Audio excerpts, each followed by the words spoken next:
नमस्कार दोस्तों, welcome back to our channel.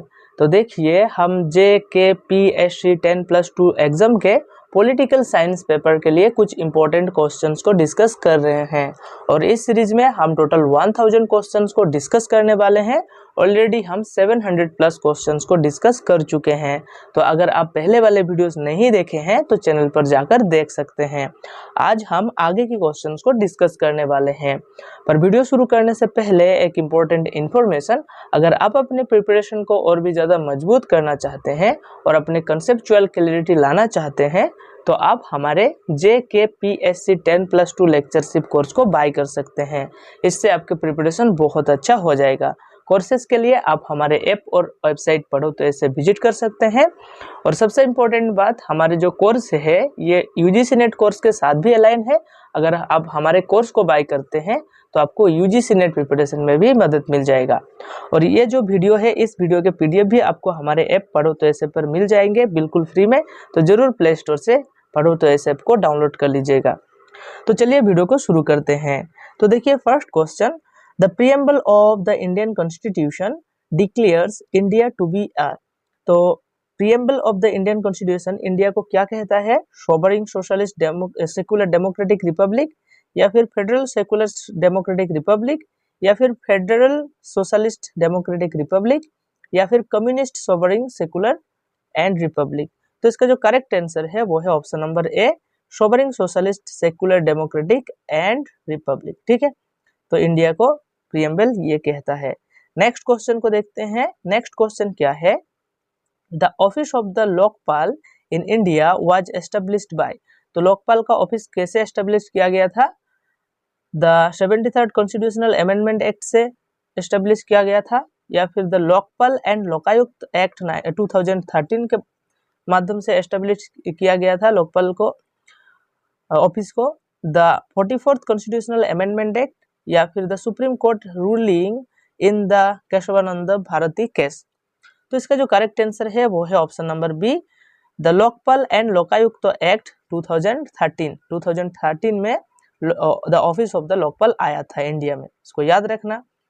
तो नेक्स्ट क्वेश्चन को देखते हैं। Exit voice and loyalty is a framework developed by. तो ये जो एग्जिट वॉइस एंड लॉयल्टी, ये जो फ्रेमवर्क है ये किसने डेवलप किया है? Albert हर्समैन, John roles, Jürgen Habermas, या फिर Milton Friedman.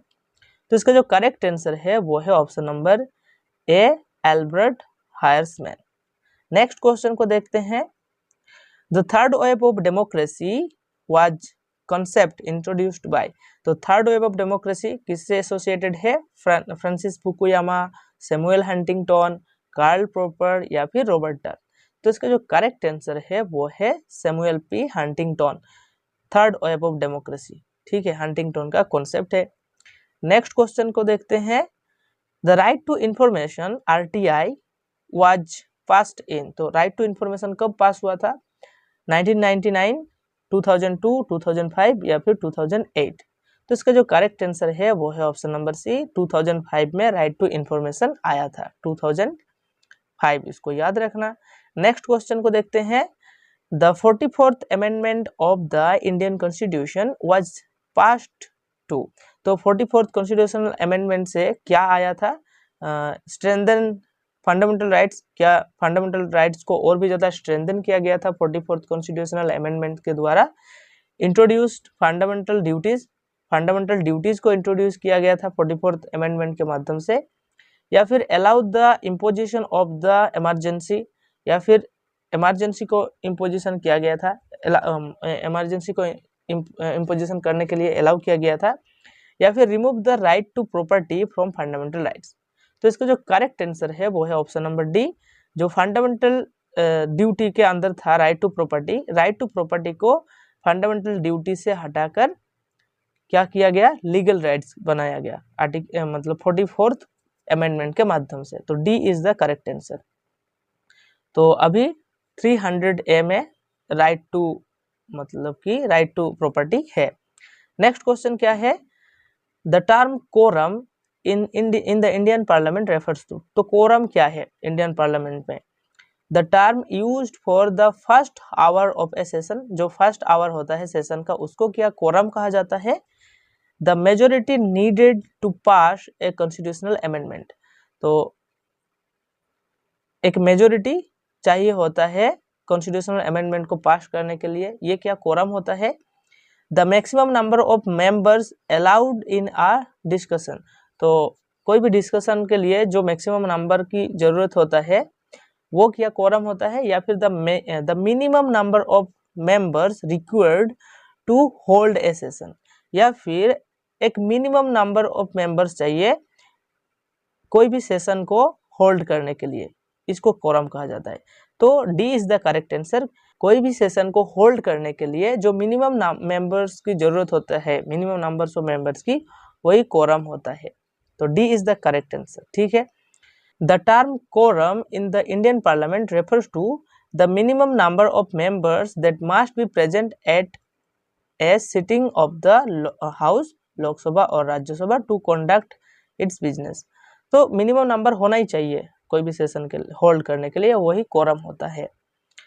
The principle of checks and balance is associated with, तो चेक्स एंड बैलेंस जो है वो किससे एसोसिएटेड है? पार्लियामेंट्री डेमोक्रेसी से, प्रेसिडेंशियल डेमोक्रेसी से, या फिर डायरेक्ट डेमोक्रेसी से, या फिर मोनार्की से। तो इसका जो करेक्ट आंसर है वो है option number B, checks and balance. Presidential democracy में देखा जाता है चेक्स एंड बैलेंस, ठीक है, प्रेसिडेंशियल डेमोक्रेसी। नेक्स्ट क्वेश्चन को देखते हैं। The international criminal code, international criminal code was established in, तो कब एस्टेब्लिश हुआ था इंटरनेशनल क्रिमिनल कोड? 1998, 2002, 2005, 2010। तो इसका जो करेक्ट आंसर है वो है ऑप्शन नंबर बी, 2002। 2002 में इंटरनेशनल क्रिमिनल कोड और आईसीसी को एस्टेब्लिश किया गया था। नेक्स्ट क्वेश्चन क्या है? The election commission of India was established in the year, तो इलेक्शन कमीशन को कब एस्टेब्लिश किया गया था? 1947, 1950, 1952 या फिर 1961। तो इसका जो करेक्ट आंसर है वो है, तो लास्ट के दोनों तो नहीं होंगे, 1950 में आया था इलेक्शन कमीशन, है ना, और 51, 52 में फर्स्ट इलेक्शन हुआ था इंडिया का। कब आया था ये आया था 25 जनवरी 1950 को, और 25 जनवरी को हम नेशनल वोटर्स डे भी सेलिब्रेट करते हैं।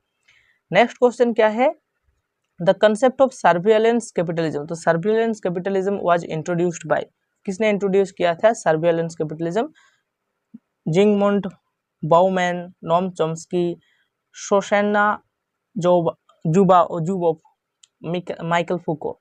तो इसका जो करेक्ट आंसर है मिचेल फूको नहीं, C is the correct answer, Shoshana Zuboff, ठीक है। सुसाना जुबोफ जो है सर्विलेंस कैपिटलिज्म को इंट्रोड्यूस किया था, जो कॉन्सेप्ट है उसको। नेक्स्ट क्वेश्चन क्या है? The anti defection law was introduced through which amendment, तो एंटी डिफेक्शन लॉ कौन से अमेंडमेंट के माध्यम से इंट्रोड्यूस किया गया था? 42nd, 44th, 52 या फिर 61। तो इसका जो करेक्ट आंसर है वो है 52, एंटी डिफेक्शन लॉ 52, 1985, ठीक है। नेक्स्ट क्वेश्चन क्या है? The right to vote in India is a, तो right to vote fundamental right है, कॉन्स्टिट्यूशनल राइट है, लीगल राइट है, या फिर नेचुरल राइट है? तो इसका जो करेक्ट आंसर है वो है ऑप्शन नंबर बी, जो राइट टू वोट है वो एक कॉन्स्टिट्यूशनल राइट है, कोई फंडामेंटल राइट नहीं है, ठीक है, इसको याद रखना, constitutional right, article 326। The term pocket veto in India refers to, तो पॉकेट वीटो का मतलब क्या है?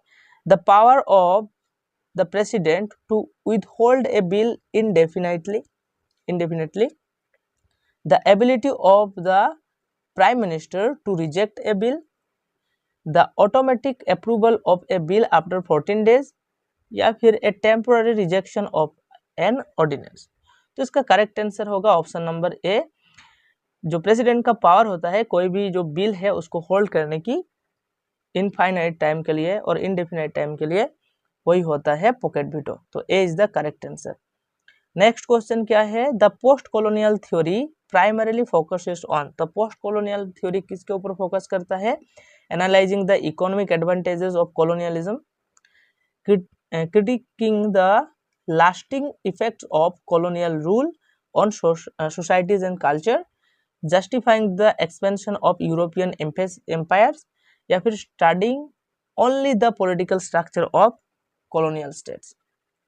तो जो पोस्ट कॉलोनियल थ्योरी है वो क्या करता है, क्रिटिसाइज करता है the lasting effects of colonial rule on societies and culture. तो जो कोई भी कॉलोनी के अंदर ना, जब कॉलोनाइजेशन खत्म होता है, फ्रीडम गेन करता है, मान लो हमारे इंडिया की भी बात मान लो, तो इंडिया में क्या है, अभी भी जो कॉलोनियल लेगेसी है अभी भी रह गया है ना। तो वो जो लास्टिंग इफेक्ट हो गया है उसको क्रिटिसाइज करता है पोस्ट कॉलोनियल थ्योरी। तो नेक्स्ट क्वेश्चन क्या है, the national emergency under article 352 can be declared on the grounds of. तो कब डिक्लेयर किया जाता है नेशनल इमरजेंसी, जब इंटरनल डिस्टर्बेंसेस होता है तब क्या नेशनल इमरजेंसी डिक्लेयर किया जाता है, या फिर फेलियर ऑफ कॉन्स्टिट्यूशनल मशीनरी। तो कॉन्स्टिट्यूशनल मशीनरी फेल होने के बाद क्या मतलब टाइम क्या नेशनल इमरजेंसी को डिक्लेयर किया जाता है, या फिर एक्सटर्नल एग्रेशन और वार के टाइम, या फिर फाइनेंशियल इंस्टेबिलिटी के टाइम। तो ऑब्वियसली एक्सटर्नल एग्रेशन और वार के टाइम नेशनल इमरजेंसी को डिक्लेयर किया जाता है। नेक्स्ट क्वेश्चन को देखते हैं, नेशनल इमरजेंसी याद रखना 352 article.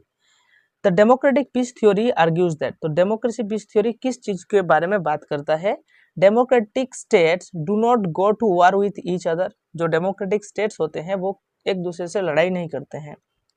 Democracies are more likely to engage in war. जो डेमोक्रेसी से लड़ाई करते हैं। International law has no impact on peace, या फिर only economic development leads to peace. तो इसका करेक्ट आंसर है ऑप्शन नंबर ए, जो डेमोक्रेटिक स्टेट्स है वो कभी एक दूसरे के साथ लड़ाई नहीं करता है। यही डेमोक्रेटिक पीस थ्योरी का कॉन्सेप्ट है, मतलब पीस मेंटेन रहता है। नेक्स्ट क्वेश्चन क्या है, the governor of a state is responsible to. Governor किसके ऊपर रिस्पॉन्सिबल होता है, prime minister, chief minister of the state, president of India, या फिर पार्लियामेंट। तो इसका करेक्ट आंसर है प्रेसिडेंट। तो प्रेसिडेंट के ऊपर मतलब कि रिस्पॉन्सिबल होता है गवर्नर। और अपॉइंटमेंट भी कौन करता है, प्रेसिडेंट ही करता है गवर्नर का।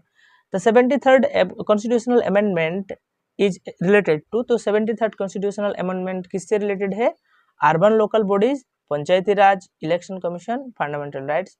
तो सबको पता ही होगा शायद, ये पंचायती राज से एसोसिएटेड है। 73rd अमेंडमेंट 1992 में आया था, है ना, पंचायती राज। नेक्स्ट क्वेश्चन क्या है, Monroe doctrine is associated with the foreign policy of. किसके फॉरेन पॉलिसी है Monroe doctrine, United States, United Kingdom, Soviet Union, या फिर जर्मनी। तो इसका करेक्ट आंसर है यूनाइटेड स्टेट्स। मुनरो डॉक्ट्रिन है ना, यूनाइटेड स्टेट्स से एसोसिएटेड है। नेक्स्ट क्वेश्चन क्या है, the dependency theory argues that. तो डिपेंडेंसी थ्योरी क्या आर्ग्यू करता है, जो developing nations remain under developed due to their dependence on industrialised countries. जो भी डेवलपिंग नेशंस है, जो भी डेवलपिंग कंट्रीज है, वो इसलिए अंडर डेवलप्ड है, इसलिए उन लोगों के डेवलपमेंट नहीं हो रहा है क्योंकि वो जो स्टेट्स है वो इंडस्ट्रियलाइज्ड और इंडस्ट्रियल जो ऑलरेडी इंडस्ट्रियल है वो कंट्रीज के ऊपर डिपेंडेंट है। या फिर political parties depend on public funding. इसलिए ये क्या डिपेंडेंसी थ्योरी का आर्गुमेंट है कि पॉलिटिकल पार्टी जो है वो डिपेंड होता है पब्लिक फंडिंग के ऊपर। Government welfare makes citizens dependent on the state. Military alliance create dependencies between Nations. तो ये नहीं होगा, ए is the correct answer.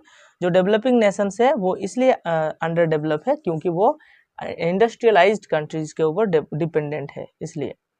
Next question क्या है, the iron triangle in public administration describes the relationship between. तो iron triangle जो है वो किस चीज को डिस्क्राइब करता है, किसके बीच के रिलेशंस को, एग्जीक्यूटिव, लेजिस्लेचर, जुडिशियरी के बीच के रिलेशंस को क्या आयरन ट्राइंगल कहा जाता है, या फिर bureaucracies, interest group and legislative committees को, या फिर president, prime minister and judiciary को, या फिर local, state and federal governments को। तो इसका जो करेक्ट आंसर है वो है ऑप्शन नंबर बी। जो bureaucracies, interest groups and legislative committees है उन लोगों के बीच में इन लोगों के बीच में जो रिलेशंस होता है उसको आयरन ट्रायंगल कहा जाता है। ठीक है, option number B is the correct answer. Next question क्या है, नियो कॉलोनियलिज्म रेफर्स टू, तो नियो कॉलोनियलिज्म क्या है? A return to colonial rule, colonial rule में वापस चले जाना को नियो कॉलोनियलिज्म कहा जाता है, या फिर indirect economic and political control of developing nations by powerful states.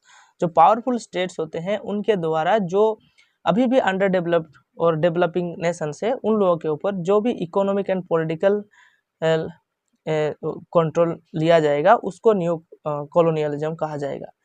The expansion of European empires in the 19th century, the abolition of colonial systems world wide, तो ये तो नहीं होगा एबोलिशन ऑफ कॉलोनियल सिस्टम, कैसे new colonialism होगा। तो B is the correct answer. जो indirectly जो इकोनॉमी एंड पॉलिटिकल कंट्रोल जो डेवलप्ड नेशंस है, जो पावरफुल नेशंस है, जो पावरफुल स्टेट्स है वो अभी ले रहा है उसको न्यू कॉलोनियलिज्म कहा जाता है। नेक्स्ट क्वेश्चन को देखते हैं। The just war theory was first developed by, तो just war theory first time किसने डेवलप किया था? Thomas Aquinas, John Locke, Niccolo Machiavelli, Karl Marx. तो इसका करेक्ट आंसर है option number A, Thomas Aquinas just war theory first time develop किए थे। Next question क्या है? द टर्म पोस्ट डेमोक्रेसी जो टर्म है किसने इंट्रोड्यूस किया है? Colin Crouch, Jurgen Habermas, Slavoj Zizek, Robert डाल। तो इसका करेक्ट आंसर है option number A, Colin Crouch. तो इसके साथ ही क्वेश्चंस खत्म होता है। अगर वीडियो अच्छा लगा तो एक लाइक एंड कमेंट कर दीजिएगा और चैनल को सब्सक्राइब कर दीजिएगा फॉर मोर वीडियोस। एंड इस वीडियो के पीडीएफ के लिए आप हमारे ऐप को डाउनलोड कर लीजिएगा। पढ़ो तो ऐसे ऐप पर फ्री पीडीएफ सेक्शन में इस वीडियो के पीडीएफ आपको मिल जाएंगे।